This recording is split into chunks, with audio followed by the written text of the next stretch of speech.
Hello everyone, मैं मनीष कुमार आप सभी लोगों का अपने यूट्यूब चैनल पे एक बार फिर से स्वागत करता हूं। तो आज की इस वीडियो में हम लोग देखने वाले हैं आईपैड के 8th जनरेशन और 9th जनरेशन के बीच में क्या क्या डिफरेंस है और आपको 8th जनरेशन लेनी चाहिए या 9th जनरेशन लेनी चाहिए, उसके बारे में भी हम लोग इस बारे में बात करने वाले हैं इस वीडियो में। ठीक है, तो हम यहाँ पे साइड बाय साइड कंपैरिजन करने वाले हैं। ये मेरे पास दोनों है। अभी आप लोग अगर देखोगे तो इसमें पता ही नहीं चलेगा कि कौन सा 8th जनरेशन है और कौन सा 9th जनरेशन है। तो जो मेरे राइट हैंड साइड में है ये वाला जो है, उल्टा दिख रहा होगा शायद आपको कैमरा में। ठीक है, तो ये वाला जो है हमारा वो है 9th जनरेशन और ये जो है हमारा वो है 8th जनरेशन।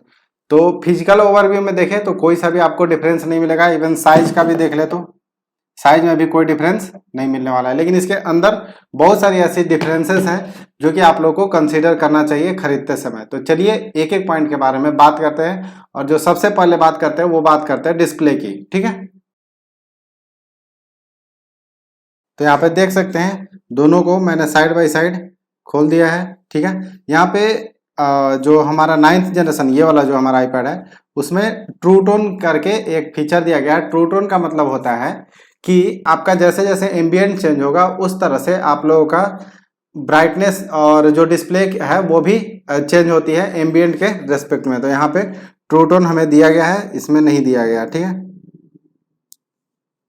तो एक तो हमारे पास ट्रू टोन की फीचर है इसमें। ठीक है,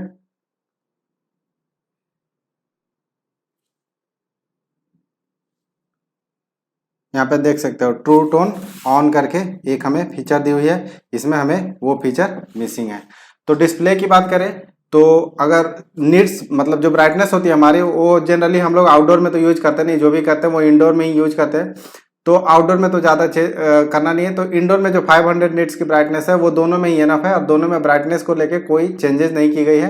लेकिन ओवरऑल अगर डिस्प्ले की क्वालिटी देखा जाए तो आईपैड 9th जनरेशन की जो क्वालिटी है वो बेटर होगी हमारी 8th जनरेशन से। तो ये हो गई डिस्प्ले के बारे में। ठीक है, अब जो हमारा दूसरा फीचर है वो बात कर लेते हैं बैटरी के बारे में कि डिस्प्ले अच्छी है तो क्या बैटरी में कुछ ज़्यादा चेंजेस है, मतलब कि कौन सी वाली चीज कितनी देर चलेगी। तो जो हमारा आईपैड 9th जनरेशन है उसमें थोड़ी सी बैटरी कम की गई है 300 mAh से। और मैंने इसको पूरा कम्प्लीटली चेक तो नहीं करा, बट 300 mAh में ज़्यादा डिफरेंस नहीं आना चाहिए क्योंकि इसमें जो ब्राइटनेस है वो ऑटोमेटिकली चेंज होगी, ट्रू टोन होगी। तो ये सारी चीज़ों की वजह से थोड़ी बैटरी कंजम्पशन कम होगी। आगे बात करने वाले हैं इसके प्रोसेसर की, तो प्रोसेसर भी इसमें 9th जनरेशन वाले में एडवांस लगा हुआ है तो उसकी वजह से बैटरी कंजम्पशन स्लो होने वाली है। तो ऑलमोस्ट मान के चल सकते दोनों हमें सेम ही स्क्रीन टाइम देगी। ठीक है, तीसरा बात कर लेते हैं परफॉर्मेंस का। तो परफॉर्मेंस के मामले में आईपैड 9th जनरेशन बहुत ही आगे है अपने 8th जनरेशन से। वो कैसे? क्योंकि जो हमारा 9th जनरेशन है उसमें A13 का बायोनिक चिप लगा हुआ है, जबकि जो हमारा इसका प्रीसीडेसर है 8th जनरेशन उसमें जो लगा हुआ है वो लगा हुआ है A12 का बायोनिक चिप। तो मैंने इसको एंतुतु बेंचमार्क रन करा था और मैं आप लोग को स्कोर यहाँ साइड में दिखा दूंगा। एक में 5 लाख कुछ आया था और एक में 6 लाख कुछ आया था। तो ऑलमोस्ट डिफरेंस अच्छी खासी है। तो ऑब्वियसली यहाँ पे विनर जो हमारा होगा 9th जनरेशन होगा। ठीक है, लेकिन अगर डे टू डे टास्क में अगर चेंजेस देखोगे तो वहां पे कोई चेंजेस आप लोग को नहीं दिखने वाली। ये हाई एंड परफॉर्मेंस वाली चीज है, जब आप एडिटिंग करोगे या इन सारी चीजों के लिए यूज करोगे तो उस समय आप लोग को काम आएगी। ठीक है, नेक्स्ट बात कर लेते हैं स्टोरेज का। तो स्टोरेज में क्या है कि पहले जो हमारे पास आती थी 8th जनरेशन उसमें आता था 32 GB 128 GB, सीधा 32 के बाद 128 था। तो 32 क्या होता था कि स्टोरेज कम पड़ जाते थे। और जो हमारा 9th जनरेशन आता है उसमें हमें आता है 64 GB का बेस स्टोरेज, मतलब कि मिनिमम आपको 64 GB मिलेगा। तो थोड़ा बेटर हो गई क्योंकि 32 GB में तो हमारे 10-12 GB ऐसे सिस्टम स्टोरेज में ही चले जाते थे तो 20 GB मिलते थे। लेकिन इसमें आप लोग को 40 से 48 के 48 to 50 के अराउंड आप लोग को स्टोरेज मिल जाएगा 50 GB। लेकिन आईपैड में एक इशू होता है जो मैंने पिछले वीडियो में बातें भी करी थी कि इसमें एक्सटेंड करने की कोई ऑप्शन नहीं होती, मतलब एक्सपैंड नहीं कर सकते। एक्सपैंड करने के लिए आप लोग को अलग से एक पेन ड्राइव खरीदना पड़ेगा, वो भी स्पेशल पेन ड्राइव होता है आईपैड के लिए। तो वो सारी चीजें थोड़ी दिक्कत होती है इसमें। बाकी ऐसा इसमें जो स्टोरेज है वो बेटर है पिछले वाले से। ठीक है, अब बात कर लेते हैं कैमरा की। कैमरा जो है हमें बहुत ज़्यादा इंपॉर्टेंट हो जाता है। कब इंपॉर्टेंट हो जाता है? जब आप मान लो कि ऑनलाइन क्लासेस करते हो, तो ऑनलाइन क्लासेस के टाइम आप लोगों को क्या होता है कि अगर आपका कैमरा ऑन करके क्लासेस लेना है या मतलब स्टूडेंट को भी लेना है, तो उस केस में क्या है कि कैमरा ऑन करना पड़ता है, तो क्वालिटी बेटर आती है। तो क्वालिटी बेटर के लिए इसमें देखो, ये जो हम फोटो भी आप लोग को लगा देंगे, वीडियो भी लगा देंगे। अभी बता देता हूँ क्या हुआ है। इसमें 8 मेगापिक्सल का हमें बैक में मिलता है, और जो हमारा 8 जनरेशन था उसमें भी 8 मेगापिक्सल का ही है। तो बैक के कैमरा में कोई चेंजेस नहीं है।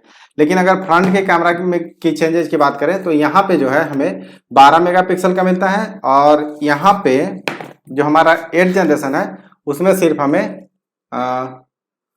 1.2 मेगापिक्सल का मिलता है। तो अब मैं आप लोगों को यहाँ पे साइड बाय साइड फोटो दिखा दे रहा हूँ। आप लोग खुद डिसाइड करो कि कौन सा वाला आपको बेटर लग रहा है। और मेरे को जनरली देखा जाए तो ज़्यादा कुछ बेटर नहीं लगी। जितना मेगापिक्सल में डिफरेंस है उतना फोटो की क्वालिटी में डिफरेंस नहीं है, लेकिन हाँ हल्का सा इसमें डिफरेंस देखा जा सकता है। बैक कैमरा तो सेम ही है, तो उसमें तो कोई चेंज आप लोग को नहीं दिखेगा। अब कैमरा में एक बात कर लेते हैं। एक यहाँ पे जो हमारा अपना जो 9th जनरेशन है, इसमें एक फेस टाइम करके जो ऐप आता है, उसमें क्या है कि हमें ये हमेशा सेंटर में मूव करके रखने की कोशिश करता है। तो अगर मान लो कि मैं ऐसे टैब लेके यहाँ पे बैठा हूँ, ठीक है, सामने अभी बैठा हूँ, अगर मैं इसको इधर मूव कर दूं तो भी ये हमें शिफ्ट करके अपने को सेंटर में ला देता है। तो फेस टाइम में ये एक चीज है। इसमें इसका नाम मेरे को नहीं पता, बट ये सेंटर में जो भी ऑब्जेक्ट होती है उसको फोकस करने की कोशिश करते हैं। मतलब कैमरा थोड़ा इधर उधर मूव करता है, अपने आप को एडजस्ट करता है, ठीक है।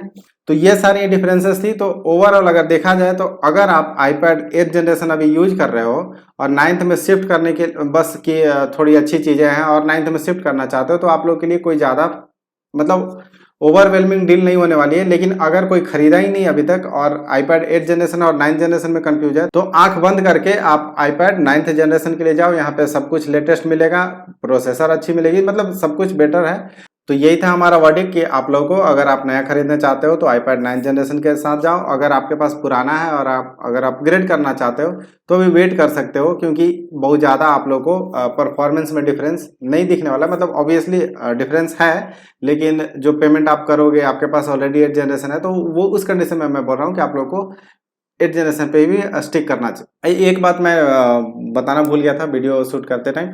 तो यहाँ पे जो हमारे पास पेंसिल भी है, पेंसिल जो है दोनों पे सेम वर्क करती है। और ये हमारे पास फर्स्ट जनरेशन की पेंसिल है, और फर्स्ट जनरेशन इसमें भी सपोर्टेड है, और पिछले वाले में तो सपोर्टेड था ही, मतलब 8th जनरेशन में। होप कि मैंने आप लोगों की कंफ्यूजन क्लियर कर दी होगी। अब मिलते हैं अपने अगले वीडियो में, तब तक के लिए बाय।